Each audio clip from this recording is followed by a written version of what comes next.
So I thought I'd do a quick reading update. I just read about 10 pages of Dr. Hiroshima, which I haven't been reading for months, but I decided to pick it up again as I'm kind of racing through tomorrow, which I'll talk about later. But yeah, I thought let me pick up Dr. Hiroshima and try and get it finished in the next couple of weeks. And I'm really glad I did. It's such an amazing book. It's so sad, but it's a really worthwhile read, and I feel like a lot of people should read it, particularly those people in power who kind of nonchalantly, is that the word? Like talk about being prepared to use nuclear weapons.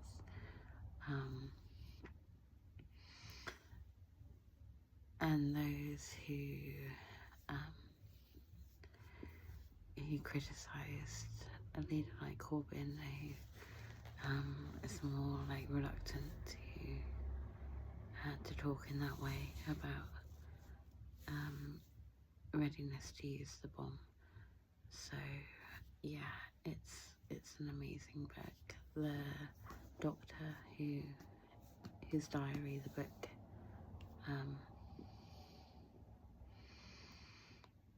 what's the word? The doctor whose diary that the book constitutes, is that the word? Like the doctor who's written the book, who's written the diary, is a wonderful character, like person, and it's actually really well written. I'm not sure like how good the writing is in Japanese, but the way it's been translated to English is actually really well written and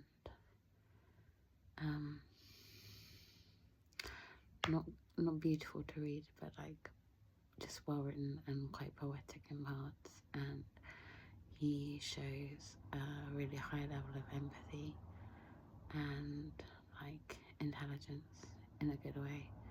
So yeah, that's Dr. Hiroshima. I'll be reading some more before bed. As for tomorrow,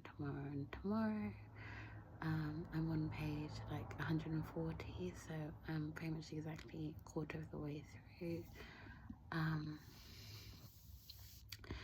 Yeah, it's a fun book. It's cool. It's a bit cringe in places, but I want to give it like 4.5, between 3.9 and 4.5 out of 5 so far. Like I'll give it a rating at the end, but like my so far rating is quite high for it. Excuse me. The horrible character of Dove has come back into the book, so I wasn't thrilled about that, but hopefully like he doesn't play too much of a part in the book going forward. He's just kind of like a side character, but he is really annoying, and I don't really know why Sadie is involved with him, other than she's young, I suppose, but I would have liked her to like see him for what he is in a way, like pretty despicable person. Like really pretentious and not a good person. Other than that, yeah, I like the character of Sam. He's very sympathetic. Mark's, who's Sam's best friend, or Sam's friend, roommate, college roommate. He's quite a sweet character as well. Sadie, she's nice. She's obviously like very intelligent. And that's why I find it a bit incredulous that she would fall for someone like Dove. Interested to see like how the connection between Sam and Sadie progresses. The narration flips about in terms of like a time frame, like the narration like jumps around and goes backwards and forwards in time, and there's already been like a hint that they fall out again when the characters are in their 30s. I'm not sure how far up to the present date the book is written. We're in the mid-90s now, I think. The main story at the moment is set in the mid-90s, so I think the writer maybe finishes the book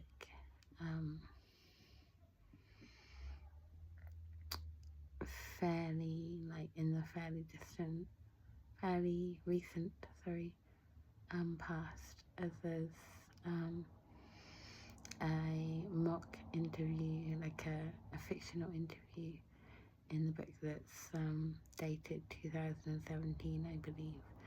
So yeah, it's a really good book. I would recommend you pick it up if you want like a fast book to read, because it's definitely a fast book to read. I'm a really slow reader, and I've read like a quarter of it in less than a month. So yeah, it's fun.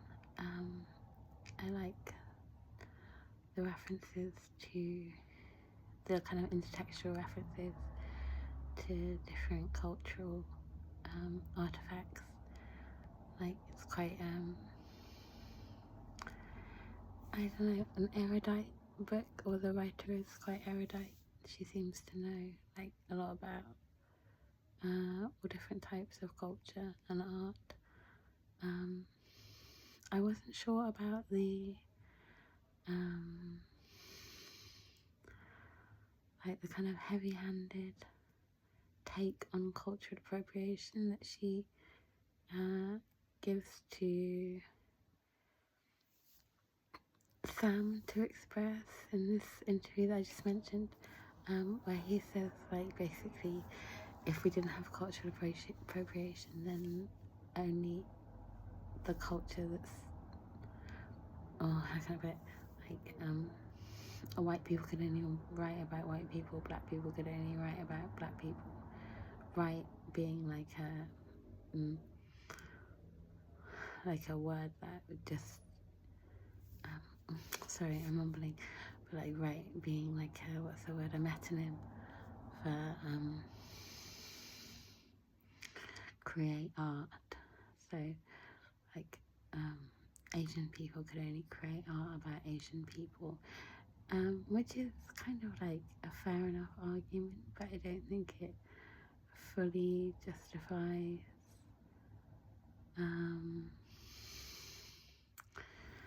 like taking on board another person's culture whilst having disdain for that culture. Like, that's kind of like more how we see cultural appropriation today, or that's kind of what it means, or what it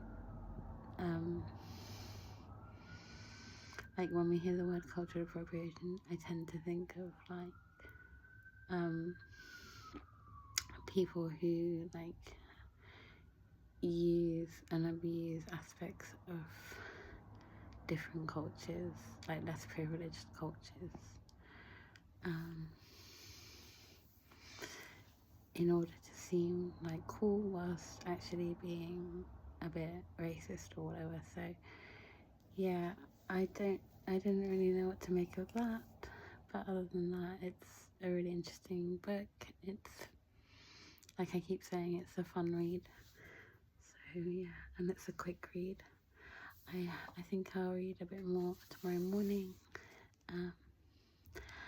Get up to page 200. I'm just trying to push myself to read like a bit more and to read a bit quicker. Not actually like read the pages quicker, but to kind of like devote more time to reading when I can, instead of just scrolling on my phone when I have free time or watching YouTube. So yeah, the Soviet Union book I made a quick short on earlier, but I really loved that book. It's really interesting.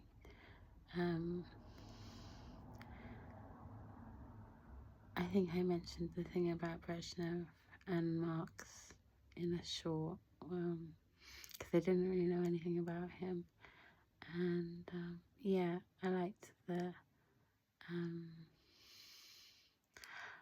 little factoids and details that Fitzpatrick included about each of the Soviet leaders. Found the Gorbachev chapter quite interesting as well.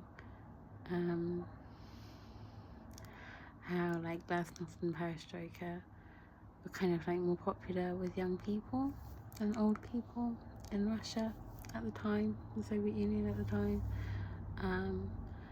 And I found it interesting as well, like the contradiction that she pointed out, that like young people were kind of fed up with the regime and like hoping for a change because the standard of living was fairly low in the Soviet Union compared to the West. Though she points out that after the fall of the Soviet Union, there was a lot of nostalgia and people like wishing that they could go back to the old way of life where like goods were relatively cheap, like essential goods were relatively cheap and affordable for people. So like whilst living standards may have increased, like the price of things went up, so they became prohibitively expensive, presumably, for a lot of people. So yeah, it was an interesting book, and I just found that contradiction interesting, that so many young people wanted regime change and were ultimately like disappointed by what came after. The bits on Putin were interesting as well at the end. I liked her take on Holodomor, so-called Holodomor. And yeah, she is a great historian, like I keep saying on here. And I definitely recommend you check out that book or any of her books.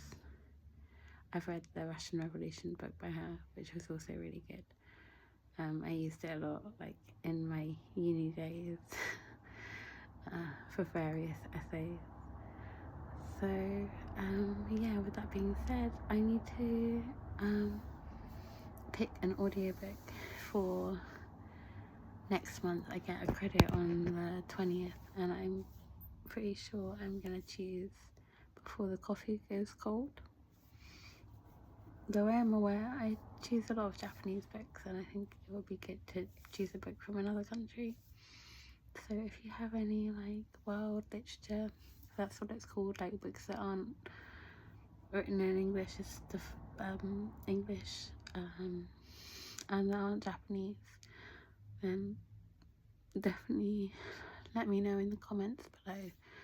And yeah, there's been some really good Japanese books I've read recently, like over the last 10 years or less. So like Convenience Store Woman, which I talked about in a video recently, and the Travelling Cat Chronicles as well, I really liked. Dr. Hiroshima, which I'm reading currently, and what other Japanese books have I read? None, but I have read Murakami when I was young. Like, I can't remember which ones I read.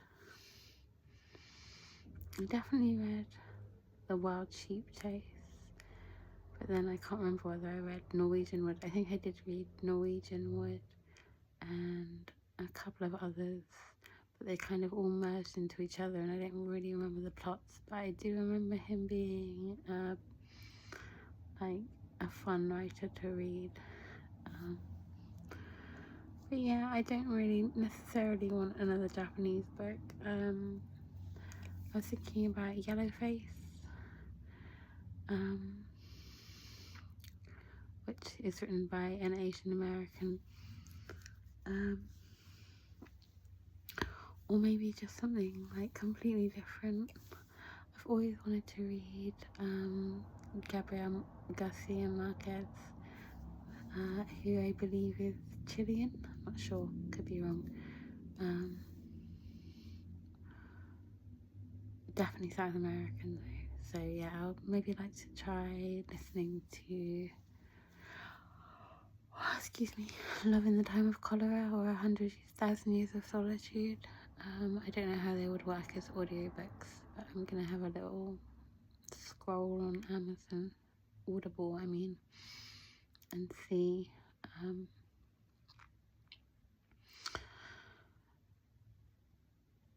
if I would maybe like to pick one of those books as my next audiobook listen. I am listening to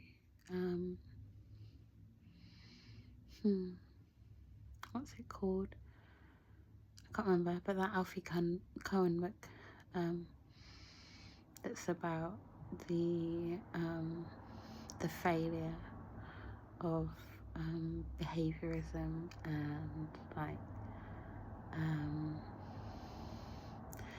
praise and reward being a negative thing in his opinion, which I kind of like can see entirely where he's coming from. So yeah, it's a really interesting book. I loved Unconditional Parenting by him. It was a real eye-opener. So with that being said, I'm definitely going to read Passing once I finished Tomorrow by Nella Larson.